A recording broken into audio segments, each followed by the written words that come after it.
10 വർഷങ്ങൾ മുൻപ് 1,00,000 രൂപക്ക് റോയൽ എൻഫീൽഡിന്റെ ബുള്ളറ്റ് ബൈക്ക് വാങ്ങുന്നതിന് പകരം അതേ പൈസ അതിന്റെ കമ്പനിയായ ഐഷർ മോട്ടോഴ്സിന്റെ ഷെയറിൽ ഇൻവെസ്റ്റ് ചെയ്തിരുന്നെങ്കിൽ ഇന്നത് 10 ലക്ഷം രൂപയായനെ. അതായത് 10 ഇരട്ടിയായനെ. പലപ്പോഴും ഇൻവെസ്റ്റിംഗ് എന്ന് പറയുമ്പോൾ ആൾക്കാരുടെ മനസ്സിൽ വരുന്ന ചിന്തകള് ഇങ്ങനെയൊക്കെയാണ്. പൈസ എളുപ്പത്തിൽ ഇരട്ടിപ്പിക്കാനുള്ള ഒരു മാജിക്കൽ ടൂളാണ് ഇൻവെസ്റ്റിംഗ് എന്നാണ് പലരും കരുതുന്നത്.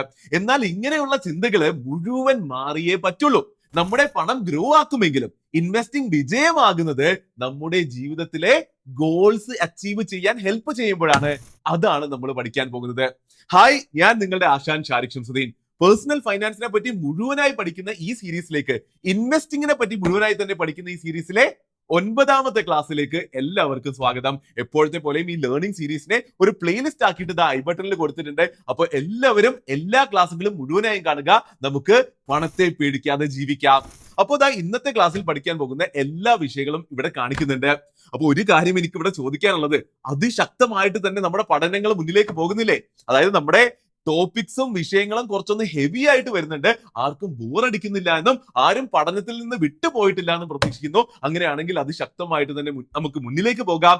എന്ത് തന്നെ പറയാനുണ്ടെങ്കിലും നിങ്ങൾ ഇപ്പൊ തന്നെ കമന്റ് സെക്ഷനിൽ പറയുക. അപ്പൊ ഇൻവെസ്റ്റിംഗ് എന്നുള്ളത് ലോൺസ് പോലെ തന്നെ വളരെയധികം ഇമ്പോർട്ടന്റ് ആയിട്ടുള്ള വിഷയമായതുകൊണ്ട് ഇതിനെയും ഞാൻ 2 ക്ലാസ്സുകളായിട്ട് സ്പ്ലിറ്റ് ചെയ്യുന്നുണ്ട്. അതിലെ ആദ്യത്തെ ക്ലാസ് ആണിത്. അതായത് ഇൻവെസ്റ്റിംഗിനെ പറ്റിയുള്ള എല്ലാ ബേസിക് കാര്യങ്ങളും നമ്മൾ പഠിക്കുന്ന ആദ്യത്തെ ക്ലാസ് ആണിത്. നമ്മുടെ ചാനലിലെ സ്ഥിരം വ്യൂവേഴ്സ് ഇതൊക്കെ നമ്മൾ എന്നേ പഠിച്ചതാ എന്ന ഒരു മൂഡിലൊക്കെ ആയിരിക്കുമെന്ന് എനിക്കറിയാം. എന്നാൽ അങ്ങനെ ഒരിക്കലും വിചാരിക്കരുത്. ഈ ഫുൾ ക്ലാസ്സും അടുത്ത ക്ലാസ്സും എന്തായാലും കാണണം. കുറെ അധികം വാല്യൂ കിട്ടും. അപ്പോൾ ഇന്നത്തെ ക്ലാസ് കഴിയുമ്പോഴേക്കും ഇൻവെസ്റ്റിംഗിന്റെ ബേസിക്സിന് അറൗണ്ടുള്ള എല്ലാ കാര്യങ്ങളും നിങ്ങൾക്ക് മുഴുവനായി മനസ്സിലായിട്ടുണ്ടാകും. അപ്പോൾ എല്ലാവരും ക്ലാസ് മുഴുവനായും ശ്രദ്ധിച്ചു തന്നെ കാണുക. ക്ലാസ് തുടങ്ങുന്നതിന് മുൻപ് എപ്പോഴും ചെയ്യാറുള്ളത് പോലെ താഴെ കമന്റ് സെക്ഷനിൽ പോയിട്ട് പ്രസന്റ് എന്ന് പറഞ്ഞിട്ട് കമന്റ് രേഖപ്പെടുത്തുക. അതുപോലെ തന്നെ ഇതിൽ കാണിക്കുന്ന വളരെ ഇമ്പോർട്ടന്റ് ആയിട്ടുള്ള പ്രസന്റേഷനുകളും ടൂളുകളും കാൽക്കുലേറ്ററുകളും എല്ലാം കിട്ടാനായിട്ട് താഴെ കാണുന്ന ഫോം ഫില്ല് ചെയ്യുക. അതുപോലെ തന്നെ പറയാതെ തന്നെ നിങ്ങൾക്കറിയാലോ, ഇതെല്ലാം ഡൗൺലോഡ് ചെയ്ത് ഏറ്റവും നന്നായി പഠിക്കുന്നവരാണ് അവസാനം കൊടുക്കുന്ന ഗിവ് അവേക്ക് എലിജിബിൾ ആവുക. അപ്പോൾ നമുക്ക് ക്ലാസ് തുടങ്ങാം. The name is Shariq Shamsuddin. Welcome to personal finance A to Z by market feed.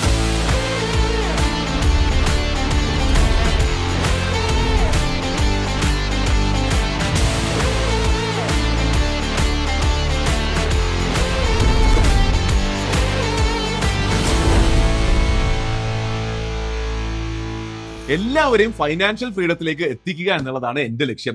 അതിനുവേണ്ടിയാണ് ഈ ഒരു ലേണിംഗ് സീരീസ് ചെയ്യുന്നതും ഈ ചാനലിലെ മറ്റു മിക്ക വീഡിയോകൾ ചെയ്യുന്നതും. പക്ഷേ ഫൈനാൻഷ്യൽ ഫ്രീഡത്തിലേക്കുള്ള യാത്ര അത് പഠനം കൊണ്ട് മാത്രം തീരുന്നില്ല.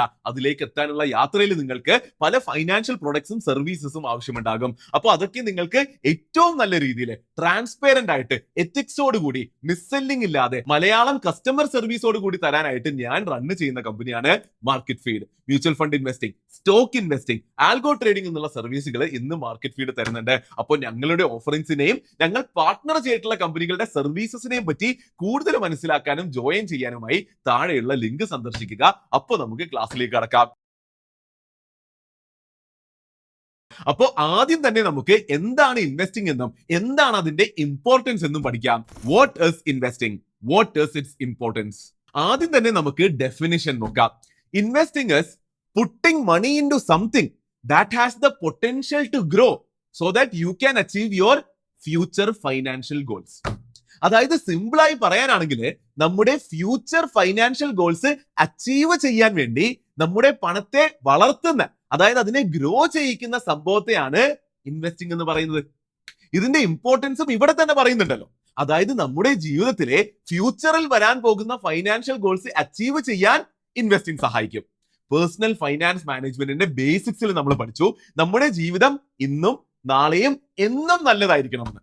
അപ്പൊ അങ്ങനെയാണെങ്കിൽ എല്ലാവർക്കും പലതരത്തിലുള്ള ഫ്യൂച്ചർ ഗോൾസ് കാണില്ലേ? റിട്ടയർമെന്റ് എന്തായാലും ഏറെക്കുറെ എല്ലാവർക്കും ഉണ്ടാകുന്ന ഒരു ഫ്യൂച്ചർ ഗോളാണ്. അതായത് ഒരു പ്രായം കഴിഞ്ഞാല് ജോലിയൊക്കെ നിർത്തി വിശ്രമ ജീവിതത്തിലേക്ക് പോകണമെന്ന് എല്ലാവരും ആഗ്രഹിക്കും. അതുപോലെ തന്നെ ഓരോരുത്തരുടെയും ജീവിതത്തില് അവർ ആഗ്രഹിക്കുന്ന പോലത്തെ പല പല ഫ്യൂച്ചർ ഗോൾസ് ഉണ്ടാകും. ചിലർക്കത് കുട്ടികളുടെ എഡ്യൂക്കേഷൻ ആയിരിക്കും, ചിലർക്കത് ലോകം ചുറ്റി കാണണമെന്നായിരിക്കും, ചിലർക്കത് മലമുകളിലൊക്കെ പോയിട്ട് ഒരു ഫാം സെറ്റ് ചെയ്യണമെന്നായിരിക്കും. അപ്പൊ പറഞ്ഞു വരുന്നത്, ഇങ്ങനെയുള്ള എല്ലാ ഫ്യൂച്ചർ ഗോൾസിനും വേണ്ടി പണം ഇന്നേ മാറ്റിവെച്ച് അതിനെ അതിശക്തമായി ഗ്രോ ചെയ്യിച്ച് നല്ലൊരു എമൗണ്ടിലേക്ക് എത്തിക്കുന്നതിനെയാണ് ഇൻവെസ്റ്റിംഗ് എന്ന് പറയുന്നത്. അപ്പോൾ ഇത്രയും കേട്ടതിലൂടെ എന്താണ് ഇൻവെസ്റ്റിംഗ് എന്നും അതിന്റെ ജീവിതത്തിലുള്ള ഇമ്പോർട്ടൻസ് മനസ്സിലായല്ലോ. അങ്ങനെയാണെങ്കിൽ നമുക്ക് പെട്ടെന്ന് തന്നെ ഇൻവെസ്റ്റിംഗിന്റെ 4 ഇമ്പോർട്ടന്റ് വർക്കിംഗ് പാർട്സ് ഏതൊക്കെയാണെന്ന് മനസ്സിലാക്കാം. ഒന്ന്, ഇൻവെസ്റ്റ്മെന്റ് എമൗണ്ട്, അതായത് നമ്മൾ ഇൻവെസ്റ്റ് ചെയ്യുന്ന എമൗണ്ട് ആണിത്. 2, ഇൻവെസ്റ്റ്മെന്റ് അസറ്റ് അല്ലെങ്കിൽ ഇൻവെസ്റ്റ്മെന്റ് പ്രൊഡക്റ്റ്, നമ്മൾ പൈസ ഇൻവെസ്റ്റ് ചെയ്യുന്ന പ്രൊഡക്റ്റ് ആണിത്. സമയം കഴിയുന്തോറും ഇതിന്റെ മൂല്യം കൂടുന്നു എന്നുള്ളത് കൊണ്ടാണ് അതിൽ ഇൻവെസ്റ്റ് ചെയ്ത നമ്മുടെ പണവും വളരുന്നത്. സ്റ്റോക്സും മ്യൂച്വൽ ഫണ്ടും ഗോൾഡും ഒക്കെ ഇവിടെ എക്സാമ്പിൾസ് ആണ്. 3, റിട്ടേൺ റേറ്റ്, അതായത് ഇൻവെസ്റ്റ് ചെയ്ത പൈസ എത്ര വേഗത്തിൽ വളരും എന്നുള്ളതാണ് റിട്ടേൺ റേറ്റ് പറഞ്ഞു തരുന്നത്. പൊതുവെ ഇത് അളക്കുന്നതിനായി CAGR, compounded annual growth rate എന്നൊരു നമ്പർ ആണ് ആൾക്കാർ ഉപയോഗിക്കാറുള്ളത്. പേടിക്കേണ്ട, ഇതിനെപ്പറ്റി കൂടുതൽ നമ്മൾ ഉടനെ തന്നെ പഠിക്കാം. 4, ടൈം, അതായത് ഈ ഇൻവെസ്റ്റ്മെന്റ് നമ്മൾ എത്ര നാള് ഹോൾഡ് ചെയ്യാൻ പ്ലാൻ ഉണ്ട് എന്നുള്ളതാണ് ടൈം കൊണ്ട് ഉദ്ദേശിക്കുന്നത്. അപ്പൊ ഇനി കുറച്ച് എക്സാമ്പിൾസ് കൂടി എടുത്താൽ പെർഫെക്റ്റ് ആയിട്ട് നമുക്ക് കാര്യങ്ങൾ മനസ്സിലാക്കും. ദാ ഇവിടെ കാണുന്നത് പോലെ 1 ലക്ഷം രൂപ ഇൻവെസ്റ്റ്മെന്റ് എമൗണ്ട്, ഒരു 10% CAGR റിട്ടേൺ റേറ്റ് തരുന്ന ഒരു ഇൻവെസ്റ്റ്മെന്റിൽ 5 വർഷം എന്ന ടൈമിലേക്ക് ഇട്ടാല് അത് വളർന്ന് ഗ്രോ ആയി 1.61 ലക്ഷം രൂപയാകും. അതായത് ടോട്ടൽ 61,000 രൂപയുടെ വളർച്ചയാണ് ഇവിടെ ഉണ്ടാകുന്നത്. ഇൻവെസ്റ്റിംഗിന്റെ വർക്കിങ്ങും പവറും കാണാൻ പറ്റുന്നില്ലേ? അപ്പോൾ ഇതിനെ ബുദ്ധിപൂർവമായി ചെയ്താൽ ആദ്യം പറഞ്ഞതുപോലെ നമ്മുടെ ഫ്യൂച്ചർ ഫൈനാൻഷ്യൽ ഗോൾസ് നമുക്ക് അച്ചീവ് ചെയ്യാൻ പറ്റും. ഇവിടെ തന്നെ ഈ നമ്പേഴ്സ് ഓരോന്ന് മൂവ് ചെയ്താൽ വലിയ വ്യത്യാസങ്ങൾ ഉണ്ടാകും. ഇതേ ഇൻവെസ്റ്റ്മെന്റ് എമൗണ്ട് തന്നെ ഇതേ റിട്ടേൺസോട് കൂടി 10 വർഷം വളർത്താൻ പറ്റിയാൽ അത് ഗ്രോ ആയി 2.59 ലക്ഷമാകും. അപ്പോ ഇനി സമയം 20 വർഷമാക്കിയാലോ ഇൻവെസ്റ്റ്മെന്റ് എമൗണ്ട് വളർന്ന് 6.72 ലക്ഷം രൂപയാകും. ഇനി റിട്ടേൺസിനെ ഒന്ന് മാറ്റിയിട്ട് 12% ആക്കി നോക്കിയാലോ, അവിടെ അതേ 1 ലക്ഷം രൂപ വളർന്ന് 9.64 ലക്ഷം രൂപയായി മാറും. അപ്പൊ ഇതൊക്കെ കൂടുതൽ കാണുന്നതിലൂടെ ഇൻവെസ്റ്റ്മെന്റ് എങ്ങനെ വർക്ക് ചെയ്യുന്നുവെന്നും അതിലെ മൂവിംഗ് പാർട്സ് നീങ്ങുമ്പോൾ എന്തൊക്കെ മാറ്റങ്ങൾ വരുന്നു എന്നുള്ളതും മനസ്സിലായി എന്ന് ഞാൻ പ്രതീക്ഷിക്കുന്നു. ഇവിടെ ഒരു കാര്യം അതിശക്തമായി തന്നെ മനസ്സിലാക്കേണ്ടത്, റിട്ടേൺ റേറ്റ് എത്ര കൂടുതലാണോ അതുപോലെ തന്നെ ഇൻവെസ്റ്റഡ് ആയിരിക്കുന്ന ടൈം അതും എത്ര കൂടുതലാണോ അത്രയും അധികം ഗ്രോത്ത് ആണ് ഇൻവെസ്റ്റ്മെന്റ് എമൗണ്ടിൽ ഉണ്ടാകുക. ഇത് എപ്പോഴും ഓർത്തിരിക്കേണ്ട ഒരു കാര്യമാണ്. അപ്പൊ അത് പറയുമ്പോഴാണ് ഇൻവെസ്റ്റിങ്ങിനെ വളരെ പവർഫുൾ ആക്കുന്ന കോമ്പൗണ്ടിങ് എന്ന കോൺസെപ്റ്റ് നമ്മൾ മനസ്സിലാക്കേണ്ടത്. What makes investing powerful? അപ്പോൾ ഇൻവെസ്റ്റിങ്ങിനെ പറ്റി പഠിക്കുമ്പോൾ നമുക്ക് കോമ്പൗണ്ടിങ് എന്ന ടോപ്പിക് ഒരിക്കലും വിട്ടുകളയാൻ പറ്റില്ല. നേരത്തെ കണ്ട ഉദാഹരണത്തിൽ നിങ്ങൾ ഒരു കാര്യം ശ്രദ്ധിച്ചോ, 1 ലക്ഷം രൂപ 5 വർഷത്തിൽ 1.61 ലക്ഷം രൂപയായി. എന്നാൽ അതേ 1 ലക്ഷം രൂപ 10 വർഷത്തിൽ ഗ്രോ ചെയ്യിച്ചാല് അത് 2.59 ലക്ഷം രൂപയായി. അതായത് ഇരട്ടി സമയത്തിൽ നമ്മൾക്ക് തന്നത് ഇരട്ടി റിട്ടേൺസ് അല്ല, എന്നാൽ അതിലും കൂടുതലാണ്. ഇതെങ്ങനെ സംഭവിച്ചു?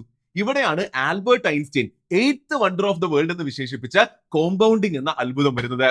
ശരിക്കും ഇത് നമ്മൾ പണ്ട് സ്കൂളിലൊക്കെ പഠിച്ചിട്ടുണ്ട്, simple interest and compound interest. ഓർമ്മയുണ്ടോ?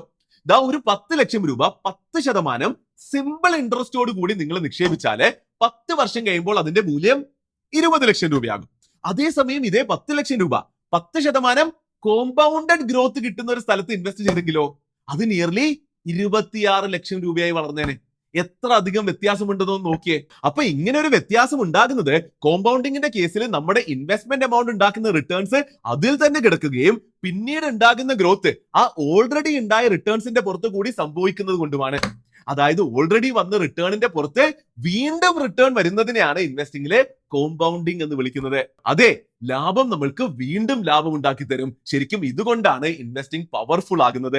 ഇതുകൊണ്ടാണ് ഞാൻ എപ്പോഴും നിങ്ങളോട് പറയാറുള്ളത്, ജീവിതത്തിൽ ഇൻവെസ്റ്റ്മെന്റുകൾ എപ്പോഴും പറ്റുന്ന അത്രയും നേരത്തെ തന്നെ തുടങ്ങണം. അങ്ങനെയാകുമ്പോൾ കോമ്പൗണ്ടിങ്ങിന്റെ പവർ നന്നായി തന്നെ നമുക്ക് കിട്ടും. വെറും ഒരു 5000 രൂപയുടെ ഒരു മന്ത്ലി SIP നിങ്ങൾ 30 വർഷത്തേക്ക് നിർത്താതെ ചെയ്തുകൊണ്ടിരുന്നാൽ അതിലൊരു 12% CAGR റിട്ടേൺസ് കിട്ടുകയാണെങ്കിൽ 1.54 crore rupees നിങ്ങൾക്ക് ഉണ്ടാക്കാം. നിങ്ങളുടെ നിക്ഷേപത്തിന്റെ ഗ്രാഫ് പോകുന്നത് കാണുന്നുണ്ടോ? ഓരോ വർഷം കഴിയുമ്പോഴും റിട്ടേൺസ് കിട്ടുന്നതിന്റെ സ്പീഡ് കൂടിക്കൊണ്ടേയിരിക്കുന്നുണ്ട്. അതുപോലെ തന്നെ അവസാന കാലഘട്ടം ആകുമ്പോൾ അത് കുറച്ചുകൂടി സ്പീഡിൽ കൂടുന്നുണ്ട്. അത് തന്നെയാണ് കോമ്പൗണ്ടിങ്ങിന്റെ പവർ. സൂപ്പർ അല്ലേ? അപ്പൊ റിട്ടേൺസ് പഠിച്ചപ്പോൾ അത് അളക്കാനായിട്ട് CAGR, compounded annual growth rate എന്നുള്ള ഒരു ടേം ഉപയോഗിക്കുമെന്ന് കുറച്ചു മുൻപ് നമ്മൾ പഠിച്ചില്ലേ? ഇപ്പോ അതിൽ കോമ്പൗണ്ടിങ് എന്ന വാക്ക് എന്തുകൊണ്ട് വന്നു എന്നും അത് എന്താ എന്നും മനസ്സിലായില്ലേ? ഓരോ വർഷവും കോമ്പൗണ്ടഡ് ആയ രീതിയിൽ വളരുന്ന ഒരു ഇൻവെസ്റ്റ്മെന്റിന്റെ ഗ്രോത്ത് റേറ്റ് ആണ് CAGR നമുക്ക് പറഞ്ഞു തരുന്നത്. അപ്പൊ ഇൻവെസ്റ്റിംഗിന്റെ അബ്സല്യൂട്ട് ബേസിക്സിനെ പറ്റി അതിശക്തമായി മനസ്സിലായ സ്ഥിതിക്ക് എന്തിനാണ് ആൾക്കാർ ഇൻവെസ്റ്റ് ചെയ്യുന്നത് എന്ന് പെട്ടെന്ന് ഒന്നുകൂടി നമുക്കൊന്ന് മനസ്സിലാക്കാം. Why invest? ശരിക്കും എന്തിനാണ് ഇൻവെസ്റ്റ് ചെയ്യേണ്ടതെന്ന് ഓൾറെഡി നമ്മൾ ആദ്യമേ പഠിച്ചു. അതായത് റിട്ടയർമെന്റ് പോലെയോ കുട്ടികളുടെ എഡ്യൂക്കേഷൻ പോലെയോ നമ്മുടെ ജീവിതത്തിൽ ഫ്യൂച്ചറിൽ നമ്മൾ ആഗ്രഹിക്കുന്ന വലിയ ഗോൾസിന് വേണ്ടി പൈസ ഗ്രോ ചെയ്യാനാണ് എല്ലാവരും ഇൻവെസ്റ്റ് ചെയ്യുന്നത്. ഫ്യൂച്ചറിലെ സന്തോഷത്തിനും സമാധാനത്തിനുമാണ് എല്ലാവരും ഇന്ന് പൈസ ഇൻവെസ്റ്റ് ചെയ്യുന്നത്. ഇതെന്തായാലും ക്ലിയർ ആണല്ലോ. എന്നാൽ അതിന്റെ കൂടെ ഒരു സംഭവം കൂടി നമ്മൾ എന്തായാലും മനസ്സിലാക്കണം. നമ്മൾ പൈസ ഇൻവെസ്റ്റ് ചെയ്യേണ്ടത് ഇൻഫ്ലേഷനെ ബീറ്റ് ചെയ്യാൻ കൂടി ആയിരിക്കണം. യെസ്, ഇൻഫ്ലേഷൻ, അതായത് പണപ്പെരുപ്പം എന്ന കോൺസെപ്റ്റും അതിന് ഇൻവെസ്റ്റിംഗിലുള്ള ഇമ്പോർട്ടൻസ് കൂടി നമ്മൾ പെട്ടെന്നൊന്ന് മനസ്സിലാക്കേണ്ടതുണ്ട്. ഓരോ വർഷവും നമ്മുടെ ചുറ്റുമുള്ള സാധനങ്ങളുടെ വില കൂടിക്കൊണ്ടിരിക്കുകയാണ്. ഇതിനെയാണ് ഇൻഫ്ലേഷൻ അല്ലെങ്കിൽ പണപ്പെരുപ്പം എന്ന് പറയുന്നത്. അതായത് ഈ ഇൻഫ്ലേഷൻ കാരണം പണത്തിന്റെ വാല്യൂ കുറഞ്ഞുകൊണ്ടേയിരിക്കുകയാണ്. 2010 10 രൂപക്ക് ഒരു പാക്കറ്റ് പാല് കിട്ടുമായിരുന്നു. ഇന്ന് 10 രൂപക്ക് അതിന്റെ പകുതി പാല് പോലും കിട്ടില്ല. കാരണം ഇൻഫ്ലേഷൻ സംഭവിച്ച് പാലിന്റെ വില കൂടി. അപ്പോൾ 10 രൂപയുടെ മൂല്യം കുറഞ്ഞു എന്ന് നമുക്ക് കാണാൻ പറ്റുന്നുണ്ട്. അപ്പോൾ ഇങ്ങനെ ഇൻഫ്ലേഷൻ കാരണം പൈസയുടെ മൂല്യം കുറയുന്നതിനെ ബീറ്റ് ചെയ്യാനും പൈസ ഇൻവെസ്റ്റ് ചെയ്യുന്നത് വളരെ ഇമ്പോർട്ടന്റ് ആണ്. ഇന്ത്യയിലുള്ള average yearly inflation rate nearly 5%. അപ്പോൾ നമ്മുടെ പൈസ ഈ 5%-ത്തേക്കാൾ കൂടിയ റേറ്റിൽ ഗ്രോ ആക്കിയാലേ പൈസ ശരിക്കും ഗ്രോ ആയി എന്ന് നമുക്ക് പറയാൻ പറ്റുള്ളൂ. 5%-ത്തിന്റെ താഴെയുള്ള ഗ്രോത്തേ നമ്മുടെ പൈസക്ക് ഉള്ളൂ എങ്കിൽ ശരിക്കും നമ്മുടെ പൈസയുടെ മൂല്യം കുറഞ്ഞുകൊണ്ടിരിക്കുകയാണ് എന്ന് നമ്മൾ മനസ്സിലാക്കണം. ഇതുകൊണ്ടാണ് എക്സ്ട്രാ പൈസ കയ്യിലുണ്ട് എങ്കിൽ അത് നോട്ടായി കയ്യിൽ വെക്കരുതെന്നും വെറും 3 മുതൽ 4% വരെ ഇൻട്രസ്റ്റ് റേറ്റ് ഉള്ള നോർമൽ ബാങ്ക് അക്കൗണ്ടിൽ ഇടരുത് എന്നും എന്നാൽ അറ്റ്ലീസ്റ്റ് 5% എന്ന ഇൻഫ്ലേഷൻ റേറ്റിനെ എങ്കിലും ബീറ്റ് ചെയ്യുന്ന റിട്ടേൺസ് തരുന്ന എവിടെയെങ്കിലും ഇട്ട് വെക്കണം എന്ന് പറയുന്നത്. അപ്പോൾ ഞാൻ പറഞ്ഞു വരുന്നത് ഇൻഫ്ലേഷൻ എന്ന വിഷയവും നിങ്ങൾ മനസ്സിലാക്കണം. ഇൻവെസ്റ്റ് ചെയ്യുന്നത് ഇൻഫ്ലേഷനെ ബീറ്റ് ചെയ്യാൻ കൂടിയാണ് എന്നുള്ളത് തീർച്ചയായിട്ടും നമ്മൾ അറിഞ്ഞിരിക്കണം. അപ്പോൾ എന്തിനാണ് ഇൻവെസ്റ്റ് ചെയ്യുന്നത് എന്ന് മുഴുവനായും വ്യക്തമായും മനസ്സിലായ സ്ഥിതിക്ക് ഇനി എവിടെയാണ് ഇൻവെസ്റ്റ് ചെയ്യേണ്ടത് എന്ന് നമുക്ക് പഠിക്കാം. വെയർ ടു ഇൻവെസ്റ്റ്, എവിടെ ഇൻവെസ്റ്റ് ചെയ്യണമെന്ന് ആലോചിക്കുമ്പോൾ എല്ലാവരുടെയും മനസ്സിലേക്ക് ഓടി വരുന്നത് എന്തൊക്കെയായിരിക്കും? സ്റ്റോക്സ്, മ്യൂച്വൽ ഫണ്ട്സ്, ബോൺസ്, ഇതൊക്കെ ആയിരിക്കും, ശരിയല്ലേ? പക്ഷെ മുൻപ് പല ക്ലാസ്സുകളിലും ഞാൻ പറഞ്ഞിട്ടുള്ളത് പോലെ ഇങ്ങനെ സിമ്പിൾ ആയി മാത്രം ചിന്തിച്ചാൽ പോരാ, കുറച്ചുകൂടി സ്ട്രക്ചേർഡ് ആയിട്ട് നമ്മൾ ചിന്തിക്കണം. ഈ പറഞ്ഞതൊക്കെ ഓരോ ഇൻവെസ്റ്റ്മെന്റ് പ്രൊഡക്റ്റുകൾ മാത്രമാണ്. അപ്പോൾ ശരിയായ രീതിയിൽ വെയർ ടു ഇൻവെസ്റ്റ് എന്നത് എങ്ങനെ ചിന്തിക്കണമെന്ന് ഇന്ന് ഞാൻ നിങ്ങൾക്ക് പഠിപ്പിച്ചു തരാം. ആദ്യം അസറ്റ് ക്ലാസ് എന്താണെന്ന് മനസ്സിലാക്കണം. എന്നിട്ട് ഏതൊക്കെ അസറ്റ് ക്ലാസ്സുകളിലാണ് നിങ്ങൾ ഇൻവെസ്റ്റ് ചെയ്യേണ്ടത് എന്ന് തീരുമാനിക്കണം. അത് തീരുമാനിച്ചതിന് ശേഷം മാത്രം ഓരോ അസറ്റ് ക്ലാസിന്റെയും അകത്ത് എന്തൊക്കെ പ്രൊഡക്ട്സ് ഉണ്ട് എന്ന് മനസ്സിലാക്കണം. എന്നിട്ട് അതിലെ ബെസ്റ്റ് ഇൻവെസ്റ്റ്മെന്റ് പ്രൊഡക്റ്റിൽ ഇൻവെസ്റ്റ് ചെയ്യണം. എന്നാൽ ബേസിക്സ് പഠിക്കുന്ന ഇന്നത്തെ ക്ലാസ്സിൽ പഠിക്കേണ്ടത് എന്താണ് അസറ്റ് ക്ലാസസ് എന്നും ഡിഫറെന്റ് ടൈപ്സ് ഓഫ് അസറ്റ് ക്ലാസസും പിന്നെ ഓരോ അസറ്റ് ക്ലാസസിലുമുള്ള പോപ്പുലർ ഇൻവെസ്റ്റ്മെന്റ് പ്രൊഡക്ട്സുമാണ്. അപ്പോൾ ആദ്യം നമുക്ക് അസറ്റ് ക്ലാസസും അതിന്റെ ഡിഫറെന്റ് ടൈപ്സും പഠിക്കാം. Popular asset classes. അപ്പൊ നമുക്ക് ആദ്യം തന്നെ അസറ്റ് ക്ലാസിന്റെ ഡെഫിനിഷനിൽ നിന്ന് തുടങ്ങാം. An asset class is a category of investment products with common characteristics and bound by the same regulations. അതായത് ഒരേ രീതിയിൽ പെരുമാറുന്ന ഒരേ റെഗുലേഷന്റെ കുടക്കീഴിൽ വരുന്ന ഇൻവെസ്റ്റ്മെന്റ് പ്രൊഡക്ട്സിനെ നമ്മൾ ഒരുമിച്ച് വെക്കുമ്പോൾ അതിനെ അസറ്റ് ക്ലാസ് എന്ന് വിളിക്കാം. എക്സാമ്പിൾ പറയാനാണെങ്കിൽ എക്വിറ്റി, ഡെറ്റ്, റിയൽ എസ്റ്റേറ്റ് ഒക്കെ അസറ്റ് ക്ലാസ്സുകളാണ്. എന്നാൽ ചില കമ്പനികളുടെ സ്റ്റോക്സ്, FD, ബോൺസ് ഇതൊക്കെ ഇൻവെസ്റ്റ്മെന്റ് പ്രൊഡക്ട്സ് ആണ്. കൺഫ്യൂഷൻ ആയി കാണും അല്ലെ? പേടിക്കേണ്ട, വളരെ വിശദമായിട്ട് ഇതൊക്കെ പഠിച്ച് മനസ്സിലാക്കലാണ് ഇന്നത്തെ ക്ലാസ്സിൽ നമ്മൾ ചെയ്യേണ്ടത്. അപ്പോൾ അസറ്റ് ക്ലാസ്സുകളെ പറ്റി കൂടുതൽ പഠിക്കുന്നതിന് മുൻപ് അതൊക്കെ നന്നായി മനസ്സിലാക്കാൻ വേണ്ടി നമുക്കിവിടെ 2 ഇമ്പോർട്ടന്റ് ടേംസ് കൂടി പഠിക്കാം. ഒന്ന് ലിക്വിഡിറ്റി, 2 റിസ്ക്. ആദ്യം നമുക്ക് ലിക്വിഡിറ്റി എന്താണെന്ന് നോക്കാം. Liquidity is the is and speed with which an asset can be converted into cash without significantly affecting its market price. അതായത് എത്ര വേഗത്തിൽ ഒരു അസറ്റിനെ മാർക്കറ്റ് പ്രൈസിൽ തന്നെ വിറ്റ് കാശാക്കാൻ പറ്റും എന്നുള്ളതിനെയാണ് ലിക്വിഡിറ്റി എന്ന് പറയുന്നത്. റിയൽ എസ്റ്റേറ്റിന് ലിക്വിഡിറ്റി ഇല്ല എന്ന് പൊതുവെ എല്ലാവരും പറയാറുണ്ട്. കാരണം എന്താ? അത് മാർക്കറ്റ് റേറ്റിൽ തന്നെ പെട്ടെന്ന് വിൽക്കാൻ ബുദ്ധിമുട്ടാണ്, വിൽക്കാൻ പറ്റുകയുമില്ല. അതേസമയം ഗോൾഡും ടോപ്പ് കമ്പനികളുടെ സ്റ്റോക്സും ഒക്കെ മോസ്റ്റ്ലി എപ്പോ വേണമെങ്കിലും വളരെ എളുപ്പത്തിൽ വിറ്റിട്ട് കാശാക്കാം. അതായത് വളരെ ലിക്വിഡ് ആണെന്ന് പറയാം, അല്ലെങ്കിൽ ഹൈ ലിക്വിഡിറ്റി ഉണ്ട് എന്ന് പറയാം. അപ്പൊ അത് മനസ്സിലായ സ്ഥിതിക്ക് നമുക്കിനി റിസ്ക് എന്താണെന്ന് മനസ്സിലാക്കാം. റിസ്കിന്റെ definition: chance that an investments actual return will differ from the expected return എന്നുള്ളതാണ്. അതായത് ഇൻവെസ്റ്റ്മെന്റുകൾ നമ്മൾ വിചാരിക്കുന്ന പോലെ റിട്ടേൺ എപ്പോഴും തരണമെന്നില്ല. ചിലപ്പോൾ നഷ്ടവും തന്നേക്കാം, അതിനെയാണ് ശരിക്കും റിസ്ക് എന്ന് പറയുന്നത്. ഒരു അസറ്റിൽ നമ്മൾ ഇൻവെസ്റ്റ് ചെയ്യുമ്പോൾ അതിന്റെ റിട്ടേൺ മാത്രം നോക്കിയാൽ പോരാ, എപ്പോഴും റിസ്ക് കൂടി നമ്മൾ നോക്കണം. പൊതുവേ ഒരു അസറ്റിൽ റിട്ടേൺ കിട്ടാനുള്ള സാധ്യത കൂടുന്തോറും അവിടെ റിസ്ക്കും കൂടുമെന്ന് നമ്മൾ എപ്പോഴും മനസ്സിലാക്കണം. അപ്പൊ ഈ രണ്ട് ഇമ്പോർട്ടന്റ് ടേംസ് മനസ്സിലായ സ്ഥിതിക്ക് ഇനി നമുക്ക് ഏറ്റവും പോപ്പുലർ ആയ 5 അസറ്റ് ക്ലാസസ് ഏതൊക്കെയാണെന്ന് പെട്ടെന്ന് തന്നെ പഠിക്കാം. ഓരോന്നിലും അത് എന്താണെന്നും അതിന്റെ റിട്ടേണിന്റെ രീതിയും അതിന്റെ റിസ്കിന്റെ രീതിയും അതിന്റെ ലിക്വിഡിറ്റിയും അതിലേക്ക് ഇൻവെസ്റ്റ് ചെയ്യേണ്ട ടൈം ഹൊറൈസണും ഒക്കെ നമുക്ക് വിശദമായി തന്നെ പഠിക്കാം. അപ്പോൾ നമുക്ക് തുടങ്ങാം. അപ്പൊ ഏറ്റവും ആദ്യം നമ്മൾ നോക്കേണ്ടത് എക്വിറ്റി എന്നുള്ള ഏറ്റവും പോപ്പുലർ ആയിട്ടുള്ള അസറ്റ് ക്ലാസ് ആണ്. ഏറ്റവും ആദ്യം എന്താണ് എക്വിറ്റി എന്ന് നമുക്ക് പഠിക്കാം. എക്വിറ്റി എന്ന അസറ്റ് ക്ലാസ്സിൽ നമ്മൾ പൈസ ഇൻവെസ്റ്റ് ചെയ്യുന്നത് കമ്പനികളുടെ ഷെയറിൽ അല്ലെങ്കിൽ സ്റ്റോക്കിലാണ്. അങ്ങനെ കമ്പനികളിൽ ഓണർഷിപ്പ് ആണ് നമുക്ക് ഈ അസറ്റ് ക്ലാസ്സിൽ കിട്ടുന്നത്. അപ്പോൾ ആ കമ്പനി നന്നായി കച്ചവടം നടത്തി വളർന്നാല് കമ്പനിയുടെ മൂല്യം കൂടും. അപ്പോൾ നമ്മുടെ ഇൻവെസ്റ്റ്മെന്റിന്റെയും മൂല്യം കൂടും. ഇനി കമ്പനി മോശമായി പെർഫോം ചെയ്താല് നമ്മുടെ ഇൻവെസ്റ്റ്മെന്റിന്റെ മൂല്യം ഇടിയുകയും ചെയ്യും. സ്റ്റോക്ക് മാർക്കറ്റിലുള്ള കമ്പനികളുടെ ഷെയറുകളും എക്വിറ്റി മ്യൂച്വൽ ഫണ്ട്സും എല്ലാം എക്വിറ്റി എന്ന ഈ അസറ്റ് ക്ലാസ്സിൽ വരുന്ന ഇൻവെസ്റ്റ്മെന്റ് പ്രൊഡക്റ്റുകളാണ്. അപ്പോൾ ഒരു കാര്യം ഇക്വിറ്റി അസറ്റ് ക്ലാസിനെ പറ്റി മനസ്സിലാക്കേണ്ടത്, ഇവിടെ റിട്ടേൺസ് ഹൈ കിട്ടിയേക്കാം, എന്നാൽ റിസ്ക്കും ഹൈ ഉണ്ട് എന്നുള്ളതാണ്. അതുപോലെ തന്നെ ഗ്യാരണ്ടീഡ് റിട്ടേൺസ് ഒരിക്കലും ഇവിടെ കിട്ടില്ല എന്ന് നമ്മൾ എപ്പോഴും മനസ്സിലാക്കണം. ഇക്വിറ്റി അസറ്റ് ക്ലാസ്സിൽ ആരെങ്കിലും ഗ്യാരണ്ടി റിട്ടേൺസ് തരാമെന്ന് പ്രോമിസ് ചെയ്യുന്നുണ്ടെങ്കിൽ അത് മോസ്റ്റ്ലി ഒരു സ്കാം ആണെന്ന് മനസ്സിലാക്കണം. അപ്പൊ ഇവിടെ സ്റ്റോക്ക് മാർക്കറ്റ് അല്ലെങ്കിൽ ഷെയർ മാർക്കറ്റ് എന്നോ മ്യൂച്വൽ ഫണ്ടോ എന്നൊന്നും കേട്ട് ആരും പേടിക്കേണ്ട ആവശ്യമില്ല. വളരെ സിമ്പിൾ സംഭവങ്ങളാണ്. ഇൻഡെപ്ത് ആയി അറിയണമെന്നുണ്ട് എങ്കിൽ ഇതാ മുകളിൽ ഐ ബട്ടണിൽ വീഡിയോകൾ കൊടുത്തിട്ടുണ്ട്. ഈ ക്ലാസ് കഴിഞ്ഞ് വിശദമായി പോയി കണ്ടോളൂ. എന്നാലും വളരെ പെട്ടെന്ന് പറയാനാണെങ്കിൽ സ്റ്റോക്ക് മാർക്കറ്റ് എന്ന് പറഞ്ഞാൽ നമുക്ക് ഇന്ത്യയിലെ വലിയ വലിയ കമ്പനികളുടെ സ്റ്റോക്കുകൾ വാങ്ങിച്ച് ആ കമ്പനികളുടെ ഷെയർ ഹോൾഡർ ആകാൻ പറ്റുന്ന ഗവൺമെന്റ് റെഗുലേറ്റ് ചെയ്യുന്ന ഒരു മാർക്കറ്റ് അല്ലെങ്കിൽ ഒരു സ്ഥലമാണ്. സിറോദ, അപ്സ്റ്റോക്സ്, ഗ്രോ പോലെയുള്ള സ്റ്റോക്ക് ബ്രോക്കേഴ്സിന്റെ മൊബൈൽ ആപ്പ് വഴി വളരെ എളുപ്പത്തിൽ നമുക്ക് സ്റ്റോക്ക് മാർക്കറ്റിൽ ആക്സസ് ചെയ്യാം. അവിടെ അവൈലബിൾ ആയിട്ടുള്ള നല്ല വലിയ കമ്പനികളുടെ ഷെയറുകൾ വാങ്ങാം, വിൽക്കാം. ചെറിയൊരു ഐഡിയ കിട്ടി എന്ന് പ്രതീക്ഷിക്കുന്നു. അങ്ങനെയാണെങ്കിൽ മ്യൂച്വൽ ഫണ്ടും എന്താണെന്ന് പെട്ടെന്നൊന്ന് പറ്റുന്ന പോലെ ഞാൻ ഇവിടെ നിന്ന് പറഞ്ഞു തരാം.